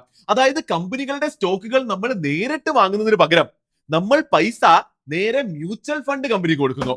നമ്മളെ പോലെ പലരും അങ്ങനെ അവരുടെ പൈസ ഈ മ്യൂച്വൽ ഫണ്ട് കമ്പനി കൊടുക്കുന്നു. അങ്ങനെ ഈ മ്യൂച്വൽ ഫണ്ട് കമ്പനിയിലെ പ്രൊഫഷണൽ ആയ ഫണ്ട് മാനേജർ ആ പൈസയൊക്കെ എടുത്ത് ബുദ്ധിപരമായി കണ്ടുപിടിച്ച നല്ല സ്റ്റോക്കുകളിൽ ഇൻവെസ്റ്റ് ചെയ്ത് ഇൻവെസ്റ്റ്മെന്റ് എമൗണ്ട് നന്നായി ഗ്രോ ചെയ്യിക്കുന്നു. അങ്ങനെ നമ്മൾ പണിയെടുക്കാതെ പ്യൂർലി പാസീവ് ആയിട്ട് സ്റ്റോക്ക് മാർക്കറ്റിൽ ഇൻവെസ്റ്റ് ചെയ്യാൻ പറ്റിയ ഒരു പ്രൊഡക്റ്റ് ആണ് മ്യൂച്വൽ ഫണ്ട്. നമ്മൾ പൈസ അതിൽ ഇൻവെസ്റ്റ് ചെയ്താൽ മതി, അവർ ബുദ്ധിപരമായി അത് വേണ്ട സ്ഥലങ്ങളിൽ ഇൻവെസ്റ്റ് ചെയ്ത് നമുക്ക് റിട്ടേൺസ് തന്നോളും. ഇവിടെ ഇക്വിറ്റി അസറ്റ് ക്ലാസ് നമ്മൾ പഠിക്കുന്നത് കൊണ്ടാണ് മ്യൂച്വൽ ഫണ്ട്സ് ഇക്വിറ്റിയിൽ പൈസ ഇടുമെന്ന് ഞാൻ പറഞ്ഞത്. നമ്മൾ മുന്നിലേക്ക് പഠിക്കാൻ പോകുന്ന അസറ്റ് ക്ലാസുകളിലേക്ക് ഇൻവെസ്റ്റ് ചെയ്യുന്ന മ്യൂച്വൽ ഫണ്ടുകളും വേറെയുണ്ട്. നേരത്തെ പറഞ്ഞ പോലത്തെ പല ആപ്പുകളും ഡൗൺലോഡ് ചെയ്താലോ മാർക്കറ്റ് ഫീഡിന്റെ സഹായത്തോടു കൂടിയോ നിങ്ങൾക്ക് വളരെ സിമ്പിൾ ആയിട്ട് തന്നെ മ്യൂച്വൽ ഫണ്ടുകളിൽ ഇൻവെസ്റ്റ് ചെയ്യാൻ പറ്റുന്നതാണ്. ഇന്ന് ഇന്ത്യയിലെ ഏറ്റവും popular investment product mutual fund തന്നെയാണ്. അപ്പൊ ഇക്വിറ്റി എന്നുള്ള വളരെ പോപ്പുലർ ആയിട്ടുള്ള വളരെ ഹെവി ആയിട്ടുള്ള ഈ അസറ്റ് ക്ലാസിന്റെ ബേസിക്സ് മനസ്സിലായ സ്ഥിതിക്ക് ഇനി അതിന്റെ ബാക്കി ക്യാരക്ടറിസ്റ്റിക്സ് പെട്ടെന്ന് നോക്കാം. ഏറ്റവും ആദ്യം നമുക്ക് ഇക്വിറ്റി അസറ്റ് ക്ലാസിന്റെ റിട്ടേൺസിന്റെ രീതി നോക്കാം. ഹൈ ആണെന്ന് കാണാൻ പറ്റുന്നുണ്ട്. അതായത് മറ്റ് അസറ്റ് ക്ലാസുകളേക്കാൾ ഇക്വിറ്റി പലപ്പോഴും റിട്ടേൺസിന്റെ കാര്യത്തിൽ മുന്നിലാണെന്ന് നമുക്ക് കാണാൻ പറ്റും. ഇന്ത്യയിലെ ടോപ്പ് 50 കമ്പനീസിന്റെ ഷെയറുകൾ അടങ്ങുന്ന നിഫ്റ്റി 50 എന്ന സ്റ്റോക്ക് മാർക്കറ്റ് ഇൻഡെക്സ് കഴിഞ്ഞ 10 വർഷത്തില് 14% CAGR ആണ് തന്നിട്ടുള്ളത്. അടിപൊളിയല്ലേ? ലോങ് ടേമിലേക്ക് നല്ല രീതിയിൽ വെൽത്ത് ഗ്രോ ചെയ്യാനും പണപ്പെരുപ്പത്തെ ബീറ്റ് ചെയ്യാനും എക്വിറ്റി ഇൻവെസ്റ്റിംഗ് സഹായിക്കുമെന്ന് ഹിസ്റ്റോറിക്കലി തെളിയിച്ചിട്ടുണ്ട്. കുറെ കൂടി നന്നായി കാര്യങ്ങൾ മനസ്സിലാക്കി ഇൻവെസ്റ്റ് ചെയ്താൽ ഇതിലും കൂടുതൽ റിട്ടേൺസ് പോലും ഇക്വിറ്റി അസറ്റ് ക്ലാസ്സിൽ കിട്ടും. ലോക പ്രശസ്ത എക്വിറ്റി ഇൻവെസ്റ്റേഴ്സ് ആയ വാറൻ ബഫറ്റും രാകേഷ് ചുഞ്ചുമാലയും ഒക്കെ 20% CAGR അടുത്തൊക്കെയാണ് റിട്ടേൺസ് ഉണ്ടാക്കിയിട്ടുള്ളത്. അതാണ് എക്വിറ്റിയുടെ പവർ. അപ്പൊ അടുത്തത് നമുക്ക് റിസ്കിന്റെ രീതി നോക്കാം. അതും ഹൈ തന്നെയാണ്. അതായത് ഇക്വിറ്റി ഇൻവെസ്റ്റ്മെന്റുകളുടെ മൂല്യം കാര്യമായി കയറി ഇറങ്ങുന്നതായി കാണാറുണ്ട്. അതുകൊണ്ട് തന്നെ അത് ഹൈ റിസ്ക് ആണ് എന്നുള്ളതാണ് എല്ലായിടത്തും പറയപ്പെടാറ്. 14% CAGR ഉണ്ട് എന്ന് പറയുമ്പോൾ റിട്ടേൺസ് ഒരു സ്ട്രെയിറ്റ് ലൈനിലല്ല പോവുക. ഈ റിട്ടേൺസ് ഇങ്ങനെ വളഞ്ഞു തിരിഞ്ഞ് കയറി ഇറങ്ങിയാണ് എപ്പോഴും പോവുക. നമ്മുടെ ഇൻവെസ്റ്റ്മെന്റ് മൂല്യം ചിലപ്പോൾ 80% മുകളിൽ പോലും ഇടിഞ്ഞേക്കാം. അത്രമാത്രം റിസ്ക് ഉണ്ട് ഇക്വിറ്റി എന്ന അസറ്റ് ക്ലാസ്സിന്. അടുത്തത് ലിക്വിഡിറ്റി നോക്കാം. അതും ഹൈ തന്നെയാണ്. അതായത് ഇക്വിറ്റി അസറ്റ് ക്ലാസ്സിലെ ഏറ്റവും പോപ്പുലർ ആയ ഇൻവെസ്റ്റ്മെന്റ് പ്രോഡക്ട്സ് ആയ സ്റ്റോക്കുകളും മ്യൂച്വൽ ഫണ്ടുകളും എപ്പോൾ വേണമെങ്കിലും വിൽക്കാം എന്നുള്ളത് കൊണ്ട് ലിക്വിഡിറ്റി ഹൈ തന്നെയാണ്. അപ്പൊ ഏറ്റവും ലാസ്റ്റ് ഇക്വിറ്റി അസറ്റ് ക്ലാസ്സിന് ബെസ്റ്റ് ആയ ടൈം ഹൊറൈസൺ ഓഫ് ഇൻവെസ്റ്റിംഗ് നമുക്ക് നോക്കാം. അതും ബാക്കി എല്ലാം പോലെ തന്നെ ഹൈ തന്നെയാണെന്ന് കാണാൻ പറ്റുന്നുണ്ട്. ബാക്കിയുള്ള എല്ലാ ക്യാരക്ടറിസ്റ്റിക്സും കൂട്ടിവെച്ച് നോക്കുമ്പോൾ ലോങ് ടേം ഗോളുകളിലേക്ക് എത്താൻ ഒരു വളരെ നല്ല അസറ്റ് ക്ലാസ് ആണ് ഇക്വിറ്റി എന്ന് മനസ്സിലാക്കാം. ഒരു 5 മുതൽ 7 വർഷമോ അതിന്റെ മുകളിലേക്കോ ഇൻവെസ്റ്റ് ചെയ്യാൻ പ്ലാൻ ഉണ്ടെങ്കിൽ തീർച്ചയായിട്ടും ഇക്വിറ്റി അസറ്റ് ക്ലാസിനെ പരിഗണിക്കാം. ഇവിടെ ഒരു കാര്യം ആഡ് ചെയ്യാനുള്ളത്, ഇന്ന് കുറേയധികം ആൾക്കാരും ഇക്വിറ്റി അസറ്റ് ക്ലാസ്സിൽ ഇൻവെസ്റ്റ് ചെയ്യുന്നുണ്ട്. പക്ഷേ പലപ്പോഴും നോളജ് ശരിയല്ലാത്തത് കൊണ്ട് തന്നെ ഇൻവെസ്റ്റ്മെന്റ് കുറച്ചൊന്ന് താഴേക്ക് പോകുന്നത് കാണുമ്പോൾ തന്നെ ടെൻഷൻ അടിച്ച് എല്ലാം വിറ്റൊഴിവാക്കി ഇൻവെസ്റ്റ്മെന്റ് എക്സിറ്റ് ചെയ്യുന്നു. ഓർക്കുക, equity asset class high return തരാൻ സാധ്യതയുള്ള ഇൻവെസ്റ്റ്മെന്റ് ഓപ്ഷൻ ആണ്. എന്നാൽ ഹൈ റിസ്കുമുണ്ട്. അവസാനം പഠിച്ചതുപോലെ പല വർഷങ്ങളിലേക്ക് തൊടില്ല എന്ന് ഉറപ്പുള്ള പൈസ മാത്രം അതിലിടാൻ പാടുള്ളൂ. അപ്പോൾ ഇത് ഫുള്ളായി മനസ്സിലായ സ്ഥിതിക്ക് നമുക്ക് രണ്ടാമത്തെ അസറ്റ് ക്ലാസ് നോക്കാം, ഡെറ്റ്.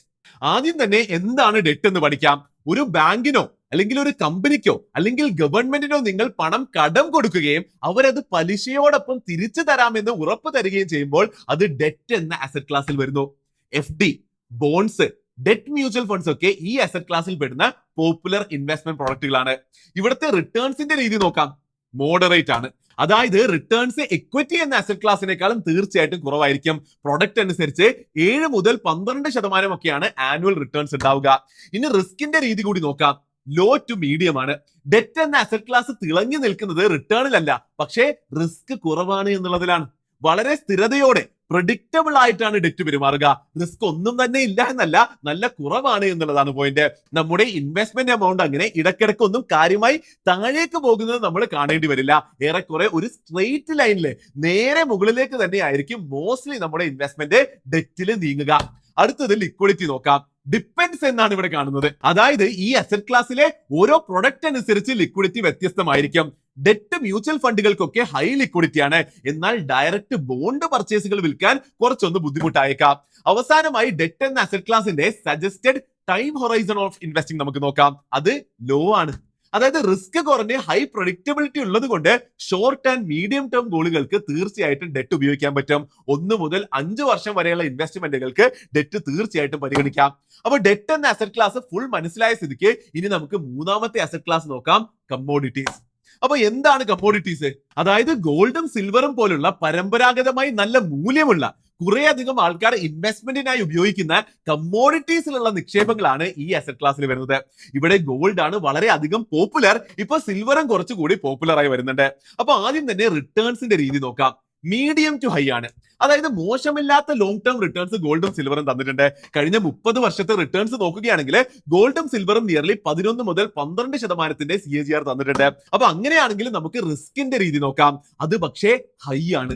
റിസ്ക് നോക്കുമ്പോൾ എക്വിറ്റി പോലെ തന്നെ വിലയിൽ കുറെ കയറ്റി ഇറക്കങ്ങൾ ഉണ്ടാകലുണ്ട്. ഇൻഫാക്ട് കുറേയധികം വർഷങ്ങൾ, അതും പലതവണ നെഗറ്റീവ് റിട്ടേൺസ് മാത്രം തന്ന ചരിത്രം ഗോൾഡിനും സിൽവറിനും ഉണ്ട്. ഇനി ഇവർ രണ്ടുപേരും തമ്മിൽ നോക്കുമ്പോൾ സിൽവർ ഗോൾഡിനേക്കാൾ കുറച്ചുകൂടി റിസ്കിയാണ്. ഇവിടെ എടുത്തു പറയേണ്ട മറ്റൊരു കാര്യം, പലപ്പോഴും എക്വിറ്റിയുടെ വില താഴേക്ക് വീഴുമ്പോൾ ഗോൾഡിന്റെ വില മുകളിലേക്ക് പോകുന്നത് കാണാറുണ്ട്. അതുകൊണ്ട് പലരും എക്വിറ്റിയുടെ റിസ്കിനെ കുറക്കാൻ ഗോൾഡിലും ഇൻവെസ്റ്റ് ചെയ്യാറുണ്ട്. അപ്പോൾ ഇനി ലിക്വിഡിറ്റി നോക്കാം. അത് ഹൈ ആണ്. പൊതുവേ ഇവ എളുപ്പത്തിൽ വിൽക്കാൻ പറ്റുമെന്നുള്ളത് കൊണ്ട് ലിക്വിഡിറ്റി ഹൈ തന്നെയാണ്. അവസാനമായി ടൈം ഹൊറൈസൺ നോക്കാം. അത് മീഡിയം ടു ലോങ് ടേം ആണ്. ഇപ്പോൾ ഡിസ്കസ് ചെയ്ത കാരണങ്ങൾ കൊണ്ടൊക്കെ തന്നെ ഒരു മീഡിയം ടു ലോങ് ടേമിൽ കമ്മോഡിറ്റീസ് നല്ലൊരു ഇൻവെസ്റ്റ്മെന്റ് തന്നെയാണ്. മോസ്റ്റ്ലി ആൾക്കാരുടെ പോർട്ട്ഫോളിയോയില് ഗോൾഡ് തന്നെയാണ് ഈ കമ്മോഡിറ്റീസ് എന്ന അസറ്റ് ക്ലാസ്സിൽ കണ്ടുവരുന്നത്. അപ്പോൾ ഇനി നമുക്ക് നാലാമത്തെ അസറ്റ് ക്ലാസ് നോക്കാം, റിയൽ എസ്റ്റേറ്റ്. എന്താണ് റിയൽ എസ്റ്റേറ്റ് എന്ന് നമുക്ക് അറിയാലോ. ലാൻഡും പ്രോപ്പർട്ടികളും എല്ലാം തന്നെ ഈ അസറ്റ് ക്ലാസ്സിലാണ് പെടുന്നത്. അപ്പൊ ആദ്യം തന്നെ റിട്ടേൺസിന്റെ രീതി നോക്കാം. അത് മീഡിയം ആണെന്ന് കാണുന്നുണ്ട്. 2 തരം റിട്ടേൺസ് റിയൽ എസ്റ്റേറ്റ് തരും, വാടകയും അപ്രീസിയേഷനും. അതായത് മൂല്യം അല്ലെങ്കിൽ വില കൂടുന്നതും. മോശമല്ലാത്ത രീതിയിൽ real estate long term returns തരാൻ സാധ്യതയുണ്ട്. പക്ഷേ ആ റിട്ടേൺസില് ആ റിയൽ എസ്റ്റേറ്റിന്റെ ലൊക്കേഷന് വലിയൊരു പങ്കുണ്ട്. ഇനി റിസ്കിന്റെ രീതി നോക്കാം, ഹൈ ആണ്. റിസ്കിന്റെ കാര്യം പറയാനാണെങ്കിൽ ആദ്യം തന്നെ വരുന്നത് കോൺസെൻട്രേഷൻ റിസ്ക് ആണ്. അതായത് റിയൽ എസ്റ്റേറ്റിന് മോസ്റ്റ്ലി വലിയ വിലയായതുകൊണ്ട് കുറെ അധികം പൈസ ഒരൊറ്റ അസറ്റിലേക്ക് ലോക്ക് ആകാനുള്ള ഒരു സാധ്യത ഇവിടെയുണ്ട്. അതിന്റെ കൂടെ ട്രാൻസ്പെറൻസി കുറവാണെന്നുള്ളതും നിയമപരമായി പല പ്രശ്നങ്ങൾ ഉണ്ടാകാം എന്നുള്ളതും തീർച്ചയായിട്ടും റിസ്കുകൾ തന്നെയാണ്. ഇന്ന് റിയൽ എസ്റ്റേറ്റ് ഇൻവെസ്റ്റ്മെന്റ് ട്രസ്റ്റ് എന്നൊക്കെ പറഞ്ഞിട്ട് റീറ്റ്സ് പോലെ പല റിസ്കുകൾ കുറഞ്ഞ റിയൽ എസ്റ്റേറ്റ് ഇൻവെസ്റ്റ്മെന്റ് പ്രോഡക്ട്സ് വന്നിട്ടുണ്ട്. പക്ഷെ അതൊന്നും ഇതുവരെ കുറേയധികം പോപ്പുലർ അല്ലാത്തത് കൊണ്ട് ഇതിന്റെ വെർഡിക്റ്റിൽ അതിന്റെ ഒരു ഇൻഫ്ലുവൻസ് കൊടുക്കുന്നില്ല. അടുത്തത് ലിക്വിഡിറ്റി നോക്കുകയാണെങ്കിൽ ലോ ആണ്. റിയൽ എസ്റ്റേറ്റ് വിറ്റുപോകാൻ വളരെ ബുദ്ധിമുട്ടാണ്. ഇനി വിറ്റുപോകാൻ നമ്മൾ അധികം ധൃതി കാണിച്ചാല് വില കാര്യമായി ഇടിയുകയും ചെയ്യും. ഇനി ഇവിടുത്തെ ഇൻവെസ്റ്റ്മെന്റ് ഹൊറൈസൺ നോക്കാം. അതും മീഡിയം ടു ഹൈ ആണ്.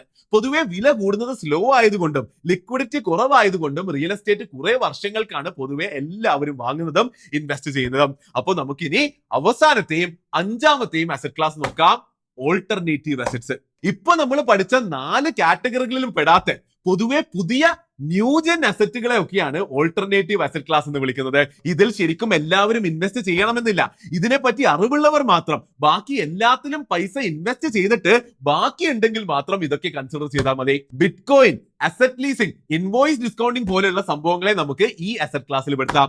അപ്പൊ ഇതെല്ലാം പഠിച്ചപ്പോൾ അസറ്റ് ക്ലാസുകൾ എന്താണെന്നും ഓരോ അസറ്റ് ക്ലാസിന്റെ സ്വഭാവവും മനസ്സിലായി എന്ന് ഞാൻ പ്രതീക്ഷിക്കുന്നു. അപ്പൊ ഞാൻ ആദ്യം പറഞ്ഞതുപോലെ ഓരോരുത്തരുടെയും ഇൻവെസ്റ്റ്മെന്റ് ഗോൾസ് അനുസരിച്ച്, സ്വഭാവം അനുസരിച്ച്, ജീവിത സാഹചര്യങ്ങൾ അനുസരിച്ച് അവർക്ക് പറ്റിയ അസറ്റ് ക്ലാസുകൾ തിരഞ്ഞെടുത്തിട്ട് അതിൽ ഇൻവെസ്റ്റ് ചെയ്യണം. അത് എങ്ങനെയാണ് ചെയ്യേണ്ടത് എന്ന് അടുത്ത ക്ലാസ്സിൽ വിശദമായി നമ്മൾ പഠിക്കുന്നുണ്ട്. അപ്പോൾ അസറ്റ് ക്ലാസുകളെ പറ്റി മുഴുവനായി പഠിച്ച സ്ഥിതിക്ക് ഇനി ഓരോ അസറ്റ് ക്ലാസ്സിലുമുള്ള പോപ്പുലർ ഇൻവെസ്റ്റ്മെന്റ് പ്രൊഡക്ട്സ് കൂടി നമുക്ക് പഠിക്കാം. അതിൽ തന്നെ തുടക്കക്കാർക്ക് എളുപ്പത്തിൽ മനസ്സിലാക്കാൻ പറ്റുന്ന, സിമ്പിൾ ആയി ഇൻവെസ്റ്റ് ചെയ്ത് തുടങ്ങാൻ പറ്റുന്നവയെ നമുക്ക് ഹൈലൈറ്റ് ചെയ്ത് പഠിക്കാം. Popular investment products. അപ്പൊ ഇവിടെ കാര്യങ്ങൾ പെട്ടെന്ന് മനസ്സിലാക്കാൻ എല്ലാ ഇൻഫർമേഷനും ഒരു ടേബിളിൽ ഇട്ടിട്ട് നമുക്ക് നോക്കാം. ഓരോ അസറ്റ് ക്ലാസും അതിലെ പോപ്പുലർ ആയ ഇൻവെസ്റ്റ്മെന്റ് പ്രൊഡക്ട്സും അതിൽ തന്നെ ഏറ്റവും ബിഗിനർ ഫ്രണ്ട്ലി ആയതും എടുത്ത് കാണിക്കുന്നുണ്ട്. വളരെ ഈസിയായി മനസ്സിലാക്കാൻ പറ്റുന്ന, ഇൻവെസ്റ്റും എക്സിറ്റും ചെയ്യാൻ പറ്റുന്ന, ട്രാൻസ്പെറന്റ് ആയ, ലോ കോസ്റ്റ് ഉള്ള പ്രൊഡക്ട്സിനെയാണ് ബിഗിനർ ഫ്രണ്ട്ലി എന്ന് ഞാൻ കാറ്റഗറൈസ് ചെയ്തിട്ടുള്ളത്. അപ്പോൾ ഇതിലേക്ക് വിശദമായി കടക്കുന്നതിന് മുമ്പ് active investing and passive investing എന്താ എന്ന് നമുക്ക് പെട്ടെന്നൊന്ന് മനസ്സിലാക്കാം. ആക്റ്റീവ് ഇൻവെസ്റ്റിംഗ് എന്നാൽ ഏറ്റവും ബെസ്റ്റ് റിട്ടേൺസ് ഉണ്ടാക്കാനായി സ്വയം കുറെ റിസർച്ച് ഒക്കെ ചെയ്ത് ഇൻവെസ്റ്റ്മെന്റ് പ്രൊഡക്റ്റുകൾ സ്വയമേ നേരെ വാങ്ങുന്നതും വിൽക്കുന്നതുമാണ്. അതായത് മാർക്കറ്റിനേക്കാളും ഉയർന്ന റിട്ടേൺസ് ഉണ്ടാക്കാനാണ് ഇവിടെ ശരിക്കും ശ്രമിക്കുന്നത്. എന്നാൽ ഇതിന് കുറെ അധികം സമയവും സ്കില്ലും ആവശ്യമാണ്. അതുപോലെ തന്നെ കൂടുതൽ റിസ്ക്കും കോസ്റ്റും ഇതിനുണ്ടാകും. നേരിട്ട് സ്റ്റോക്സ് പിക്ക് ചെയ്ത് ഇൻവെസ്റ്റ് ചെയ്യുന്നതൊക്കെ ആക്റ്റീവ് ഇൻവെസ്റ്റിംഗിന്റെ എക്സാമ്പിൾ ആണ്. എന്നാൽ പാസീവ് ഇൻവെസ്റ്റിംഗ് എന്നാൽ സ്വന്തം സ്കിൽസും ടൈമും അധികം ഉപയോഗിക്കാതെ പ്രൊഫഷണലി ഇൻവെസ്റ്റ് ചെയ്യുന്ന ആൾക്കാരിലൂടെ ഇൻവെസ്റ്റ് ചെയ്യലാണ്. ഇവിടെ അവർ നന്നായി ചെയ്യുമെന്നും മാന്യമായ റിട്ടേൺസ് ഉണ്ടാക്കി തരുമെന്നുള്ളതുമാണ് പ്രതീക്ഷ. അതായത് ടൈമും സ്കില്ലും അധികം വേണ്ട, റിസ്ക്കും കോസ്റ്റും കുറവുമാണ്. മ്യൂച്വൽ ഫണ്ട്സും ETF-സും ഒക്കെ പാസീവ് ഇൻവെസ്റ്റിംഗിന്റെ എക്സാമ്പിൾ ആണ്. നേരത്തെ പഠിച്ചതുപോലെ ഒരു പ്രൊഫഷണൽ ഫണ്ട് മാനേജർ ആണല്ലോ നമ്മുടെ പൈസ ഇൻവെസ്റ്റ് ചെയ്യുന്നത്. പല തുടക്കക്കാരും ആദ്യം തന്നെ ആക്റ്റീവ് ഇൻവെസ്റ്റിംഗിലേക്ക് ഇറങ്ങുന്നത് കണ്ടിട്ടുണ്ട്. ഒരു കാര്യം അതിശക്തമായി തന്നെ പറയാം, ബിഗിനേഴ്സിന് എപ്പോഴും ബെസ്റ്റ് പാസീവ് ഇൻവെസ്റ്റ്മെന്റ് പ്രൊഡക്ട്സ് തന്നെയാണ്. അത് തീർച്ചയായിട്ടും നിങ്ങൾക്ക് മനസ്സിലായിട്ടുണ്ട് എന്നുണ്ടെങ്കിൽ നമുക്ക് ഇനി ഈ ടേബിൾ നോക്കാം. അപ്പൊ ടേബിളിൽ കാണുന്നത് പോലെ ഇക്വിറ്റിയുടെ അടിയിൽ direct stocks, equity mutual funds, അതുപോലെ തന്നെ ഇക്വിറ്റി ETF-സും വരുന്നുണ്ട്. ഇക്വിറ്റി എന്ന അസറ്റ് ക്ലാസ്സിൽ ഓൾറെഡി നമ്മൾ ഇതൊക്കെ ഡിസ്കസ് ചെയ്തതാണ്. ഇതിൽ ബിഗിനർ ഫ്രണ്ട്ലി ആയിട്ടുള്ളത് മ്യൂച്വൽ ഫണ്ട്സ് തന്നെയാണ്. അതിൽ യാതൊരുവിധ സംശയവുമില്ല. നേരത്തെ പറഞ്ഞതുപോലെ നിങ്ങൾക്ക് ഏറ്റവും എളുപ്പത്തിൽ ഏറ്റവും ബെസ്റ്റ് മ്യൂച്വൽ ഫണ്ട്സിൽ ഇൻവെസ്റ്റ് ചെയ്യണമെന്നുണ്ടെങ്കിൽ എന്റെ കമ്പനിയായ മാർക്കറ്റ് ഫീഡിന് നിങ്ങളെ സഹായിക്കാൻ കഴിയും. താഴെയുള്ള ലിങ്ക് തീർച്ചയായിട്ടും സന്ദർശിക്കുക. അടുത്തത് ഡെറ്റ് നോക്കുകയാണെങ്കിൽ ഡെറ്റിനടിയിൽ ഫിക്സ്ഡ് ഡെപ്പോസിറ്റ് അല്ലെങ്കിൽ FD, government bonds, corporate bonds, public provident fund, debt mutual funds എന്നിവയ്ക്ക് വരുന്നുണ്ട്. ഇതിൽ ബിഗിനർ ഫ്രണ്ട്ലി എന്ന് ഞാൻ FDസിനെയും ഷോർട്ട് ടേം ഡെറ്റ് മ്യൂച്വൽ ഫണ്ടുകളെയും പറയും. അപ്പൊ ഇനി കമ്മോഡിറ്റി നോക്കുകയാണെങ്കിൽ കമ്മോഡിറ്റിയുടെ അടിയിൽ മെയിൻലി ഗോൾഡ് മാത്രമാണ് ഇവിടെ നമ്മൾ തൽക്കാലം കൺസിഡർ തന്നെ ചെയ്യുന്നുള്ളൂ. Gold ETFs, gold mutual funds, physical gold, digital gold എന്നിവയൊക്കെയാണ് ഇവിടെ വരുന്ന പ്രൊഡക്ട്സ്. ഇതിൽ ബിഗിനർ ഫ്രണ്ട്ലി എന്ന് ഞാൻ ഗോൾഡ് മ്യൂച്വൽ ഫണ്ടുകളെയും ഗോൾഡ് ETF-കളെയും വിശേഷിപ്പിക്കും. സിൽവർ ആണെങ്കിലും most beginner friendly products silver mutual ഫണ്ട്സും സിൽവർ ETF-സും തന്നെയാണ്. പിന്നെയുള്ളത് റിയൽ എസ്റ്റേറ്റ് ആണ്.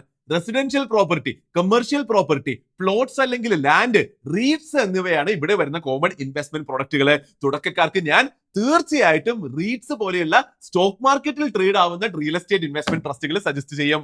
അതാകുമ്പോൾ ഡൈവേഴ്സിഫൈഡ് ആണ്. ഫിസിക്കൽ റിയൽ എസ്റ്റേറ്റ് ആയി കമ്പയർ ചെയ്യുമ്പോൾ ലിക്വിഡിറ്റിയും കുറവാണ്. ചെറിയ പൈസ കൊണ്ട് തുടങ്ങാനും പറ്റും. അപ്പൊ അവസാനം നമുക്ക് ഓൾട്ടർനേറ്റീവ് ഇൻവെസ്റ്റ്മെന്റിലേക്ക് കൂടി നോക്കാം. Crypto, invoice discounting, asset leasing എന്നിവയൊക്കെയാണ് ഇവിടെ വരുന്നത്. ബിഗിനേഴ്സിനായി ഞാൻ ഇതൊന്നും തന്നെ സജസ്റ്റ് ചെയ്യുന്നില്ല. റിസ്ക് കൂടുതലാണ്, മനസ്സിലാക്കാനുള്ള കോംപ്ലക്സിറ്റിയും കൂടുതലാണ്. അപ്പൊ ഇവിടെ ഓരോ അസറ്റ് ക്ലാസിന്റെയും അകത്തുള്ള പോപ്പുലർ ഇൻവെസ്റ്റ്മെന്റ് പ്രൊഡക്ട്സ് പഠിച്ചപ്പോൾ ഒരു കാര്യം മനസ്സിലായി എന്ന് പ്രതീക്ഷിക്കുന്നു. ആദ്യം പറഞ്ഞതുപോലെ ബിഗിനേഴ്സിന് പാസീവ് ഇൻവെസ്റ്റിംഗ് തന്നെയാണ് ബെസ്റ്റ്. അവിടെ തന്നെ ഏറെക്കുറെ എല്ലാ അസറ്റ് ക്ലാസ്സിലേക്ക് ഇൻവെസ്റ്റ് ചെയ്യാനും മ്യൂച്വൽ ഫണ്ട്സിലൂടെ തന്നെ പറ്റും. ഇതൊരു വളരെ ഇമ്പോർട്ടന്റ് പോയിന്റ് ആണ്. അതായത് മ്യൂച്വൽ ഫണ്ട് എന്നൊരു ഒറ്റ ഒറ്റ ഇൻവെസ്റ്റ്മെന്റ് പ്രൊഡക്റ്റ് കൊണ്ട് തന്നെ ലൈഫിൽ ലോങ് ടേം ഇൻവെസ്റ്റ്മെന്റ് ചെയ്യണമെന്ന് ആഗ്രഹിക്കുന്ന എല്ലാവർക്കും വളരെ മനോഹരമായി തന്നെ അത് ചെയ്യാം. നമ്മൾ നേരത്തെ പഠിച്ചതുപോലെ മ്യൂച്വൽ ഫണ്ട് ഒരു പാസീവ് ഇൻവെസ്റ്റ്മെന്റ് ആണ്. നമുക്ക് അഡ്വാൻസ് നോളജിന്റെ ആവശ്യമില്ല. നമ്മൾ പൈസ കൊടുത്താൽ മതി, അത് ഏറ്റവും ബെസ്റ്റ് രീതിയിൽ ഇൻവെസ്റ്റ് ചെയ്യപ്പെടും. അപ്പോൾ മ്യൂച്വൽ ഫണ്ട് എന്ന പ്രൊഡക്റ്റിലാണ് നമ്മൾ ഫോക്കസ് ചെയ്യാൻ പോകുന്നതെന്നും അതിലൂടെ തന്നെ ഫൈനാൻഷ്യൽ ഫ്രീഡത്തിലേക്ക് എത്താൻ പറ്റുമെന്നും മനസ്സിലാക്കിയിട്ട് നമുക്ക് ഇവിടെ നിർത്താം. ബാക്കി അടുത്ത ക്ലാസ്സിൽ പഠിക്കാം. ഒന്നുകൂടി ഓർമ്മിപ്പിക്കുന്നു, കൂടുതൽ പഠിക്കണമെന്നുണ്ടെങ്കിൽ ഇൻഡെപ്ത് വീഡിയോ മുകളിലുണ്ട്. അതല്ല ഇൻവെസ്റ്റ് ചെയ്യണമെന്നുണ്ടെങ്കിൽ മാർക്കറ്റ് ഫീഡിന്റെ ലിങ്ക് താഴെ കൊടുത്തിട്ടുണ്ട്. അപ്പൊ പോപ്പുലർ ഇൻവെസ്റ്റ്മെന്റ് പ്രോഡക്ട്സ് എന്ന ടോപ്പിക് കൂടി മുഴുവനായി പഠിച്ച സ്ഥിതിക്ക് എന്താണ് ഇൻവെസ്റ്റിംഗ് എന്നും അതിന്റെ ഇമ്പോർട്ടൻസും എവിടെ ഇൻവെസ്റ്റ് ചെയ്യണമെന്നും പഠിച്ച ഈ ക്ലാസ് നമുക്ക് ഇവിടെ നിർത്താം. അതിശക്തമായി തന്നെ നിങ്ങൾക്ക് ഇൻവെസ്റ്റിംഗിന്റെ ബേസിക്സ് എല്ലാം തന്നെ ഈ ക്ലാസ്സിലൂടെ മനസ്സിലായി എന്ന് ഞാൻ പ്രതീക്ഷിക്കുന്നു. അപ്പൊ അങ്ങനെയാണെങ്കിൽ നമ്മൾ എപ്പോഴും എല്ലാ ക്ലാസ്സുകളിലും ചെയ്യുന്നത് പോലെ ഉടനെ തന്നെ ഈ ക്ലാസിന്റെ ചെക്ക് ലിസ്റ്റ് നോക്കിക്കൊണ്ട് ഈ ക്ലാസ് നിർത്താം. ആദ്യം തന്നെ നോളജ് നോക്കാം. ഇൻവെസ്റ്റിംഗിന്റെ ബേസിക്സിനെ പറ്റി നിങ്ങൾക്ക് ഒന്നും തന്നെ അറിയാൻ ബാക്കിയില്ല എന്നുള്ളതാണ് ഞാൻ വിശ്വസിക്കുന്നത്. അപ്പോൾ 2 കോമൺ മിസ്റ്റേക്സ് നോക്കാം. ഭാവിയിലേക്ക് വേണ്ടി ഇൻവെസ്റ്റ് ചെയ്യാതെ ഇരിക്കുന്നതാണ് ഏറ്റവും വലിയ മിസ്റ്റേക്ക്. അത് ഒരിക്കലും പാടില്ല. പിന്നെ കുറെ ആൾക്കാർ ഇന്ന് ഫുൾ നോളജ് ഇല്ലാതെ കണ്ണും പൂട്ടി ഇക്വിറ്റിയിൽ മാത്രം ഇൻവെസ്റ്റ് ചെയ്യുന്നത് ഒരു കോമൺ മിസ്റ്റേക്ക് ആയി കണ്ടുവരുന്നുണ്ട്. അതുപോലെ തന്നെ ഇന്നും FD അല്ലെങ്കിൽ ചിട്ടി മാത്രം ഇൻവെസ്റ്റിംഗിന് പറ്റുള്ളൂ എന്ന് കരുതുന്നവരുമുണ്ട്. അതും ഒരു മിസ്റ്റേക്ക് തന്നെയാണ്. പിന്നെ ബേസിക് സേവിങ്സോ ഇൻഷുറൻസോ സെറ്റ് ആകാതെ നേരെ ഇക്വിറ്റി ഇൻവെസ്റ്റിംഗിലേക്ക് ചാടുന്നതും ഒരു മിസ്റ്റേക്ക് തന്നെയാണ്. അപ്പൊ അടുത്തത് സ്മാർട്ട് ഹാബിറ്റ്സ് നോക്കാം. എപ്പോഴും ഗോളുകൾക്ക് ഉചിതമായ അസറ്റ് ക്ലാസ് തിരഞ്ഞെടുക്കാൻ നോക്കുക. ഒരു ഒറ്റ അസറ്റ് ക്ലാസ്സിലേക്ക് മാത്രം പണം ഇടാതെ കുറച്ച് ഡൈവേഴ്സിഫൈ ചെയ്യാൻ ശ്രമിക്കുക. ഇത് രണ്ടിനെയും പറ്റി കൂടുതൽ നമ്മൾ അടുത്ത ക്ലാസ്സിൽ പഠിക്കും. അങ്ങനെയാണെങ്കിൽ ഈ ക്ലാസിന്റെ അസൈൻമെന്റ് കൂടി ഞാൻ പെട്ടെന്ന് തരാം. നിങ്ങൾ ഇന്ന് എന്തെങ്കിലും ഇൻവെസ്റ്റ്മെന്റ്സ് ഹോൾഡ് ചെയ്യുന്നുണ്ട് എങ്കിൽ അതിന്റെ ഒരു ഡീറ്റെയിൽഡ് ലിസ്റ്റ് എഴുതി വെക്കുക. അതിന്റെ ഒക്കെ അസറ്റ് ക്ലാസ് ഐഡന്റിഫൈ ചെയ്യുക. ഇനി ഇൻവെസ്റ്റ്മെന്റ്സ് ഒന്നും ഇല്ല എങ്കിൽ തുടങ്ങണോ എന്ന് തുടങ്ങണമെന്നും ആലോചിച്ചു വെച്ചോ. എന്തായാലും അടുത്ത ക്ലാസ് കഴിയുമ്പോൾ വലിയൊരു അസൈൻമെന്റ് എല്ലാവർക്കും തരാം. അപ്പൊ ഈ ക്ലാസ് ഇഷ്ടപ്പെട്ടെങ്കിൽ തീർച്ചയായിട്ടും ലൈക്ക് ചെയ്യുക. എന്ത് തന്നെ ഡൗട്ട് ഉണ്ടെങ്കിലും താഴെ കമന്റ് സെക്ഷനിൽ ചോദിക്കുക. മാക്സിമം എല്ലാവരിലേക്കും ഷെയർ ചെയ്ത് എത്തിച്ചു കൊടുക്കുക.